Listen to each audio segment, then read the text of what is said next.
Barb thanked a lot of people, but I think we all need to thank Barb for the tremendous amount of work that she's put into this.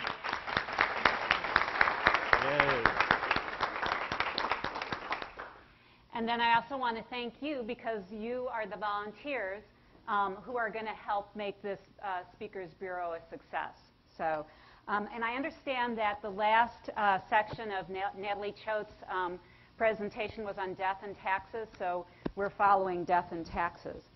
So, all right, now I need to, there we go. Okay, so I'm going to talk to you about engagement standards. And when I think about engagement standards, I think about engagement standards. But some of you may think about engagement standards. So just for today, I'd like you to think about engagement standards. And then we'll go on. So here we have, I'm just going to go through some of the highlights of this. When you volunteer, there are 3 different positions, volunteer positions with the Speakers Bureau.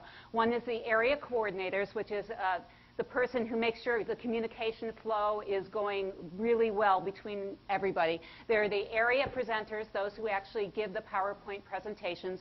And then there are the writers, those obviously who write the presentations. So the area coordinator, we're asking that they serve a 2-year, a minimum of a 2-year renewable term. That doesn't mean that you can't stay on for 10, 12, 50 years. But what we want to do is make sure we have the continuity with an area coordinator for that amount of time. And another thing that we're hoping that you will do, or asking you to do as part of the standards, is to keep a log of the activities. So when you send out, when promotional materials are sent out, just keep a log of where they are, who did the follow-up, when it happened, and when the presentation was actually asked for, and who did that speaking. So I'm actually going to come up with a little checklist that area coordinators are free to use. And then they will also have access to the promotional materials. Now, Barb said before that we have the paper copies, and if you get us the addresses of, say, from your Chamber of Commerce, of the local civic groups, and send them to us, we'll send it out from NAPFA. And then what you would do is follow up with those groups. And here's a great chance for you to ask and interact with your presenters and other members by asking them to help follow up, so it's not all on the area coordinator to do the follow-up for each group. So we're going to ask you to do that for the coordinators. And then when you actually do receive I was going to say HIT, but that's not right, a request for a speaker, then you would match a speaker with a group, or if that speaker gets that presentation, then you just log that down in your activity log. And then what's really important is to, the day before presentation, just to cross your T's, dot your I's, make sure, follow up with the group and the presenter, make sure everything's going well, and then afterwards follow up with the presenters. And then there's the last important thing for the area coordinator is the evaluations. There are 2 evaluations. One is for the presenter to fill out about the ease of use of the PowerPoint presentation, and we'll have that for you. And the second is the evaluations that all the consumers or attendees fill out, and they evaluate the presentation and the speaker. I found a really great way to have everybody fill out, or almost everybody fill out the presentation, because a lot of times people are like, yeah, I don't have time for that. If you number the presentations when people come in and hand them out with any presentation materials, and then just say, hey, we're going to have a drawing for everybody who fills out an evaluation, and then you just give away like a $5 Starbucks card, something. But it's just an incentive for people to fill out that presentation. And then those presentations need to come back to NAPFA so we can get some good feedback on that.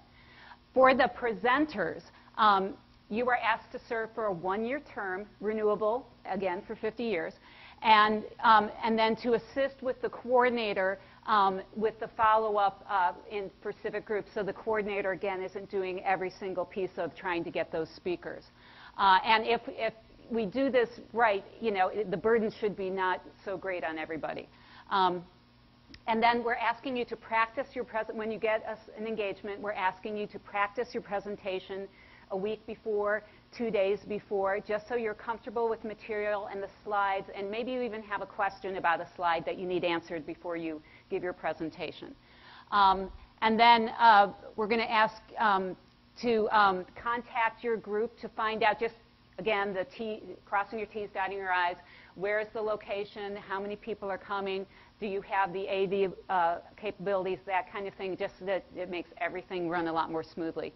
And then to reconfirm 24 hours before, and then to follow up with the coordinator afterwards and get those evaluations to your coordinator, or find out how the evaluations will be sent to NAPFA. And then for the writers, we're not asking you to serve any kind of term. You may write one, you may write two, then that may be your commitment. So we're asking you to be excellent in your topic area. We're asking you to be able to write well, be proficient in PowerPoint, and we have a template that we'll provide for you, and all you have to do is drop in your presentation. And then also because sometimes the presentations are given advisor to advisor, to think about this as advisor to consumer. And think about the level of detail you want to put in there and how you would like to hear it if you were a consumer. So those are kinds of things of putting yourself in the consumer's mind. And make them informative, lively, and snappy. I don't know how you do that, but it sounds really good. And then the most important part of this is that after you have made the presentation the best you can, you agree to send it to NAPFA for vetting. And the NAPFA University has very generously agreed to look over and review the presentations for style, content appropriateness, and ease of use. And so after they review them, they'll send back the edits, and we will send them back to you for sign-off. So it's a way of just making sure everything goes as smoothly as possible, and we have the best presentations for NAPFA. And the other thing I want to say is, you're not giving a sales pitch, and Barb, you kind of touched on this, but if you do your job well enough, we all want everybody to succeed in this and perhaps get some business from it, but the best thing you can do is do the best job you can. And also to leave your name off the PowerPoint presentation because other people will be using it. And Ben's going to be really funny in about 30 seconds, so I'm done with engagement standards, and thank you for bearing with us.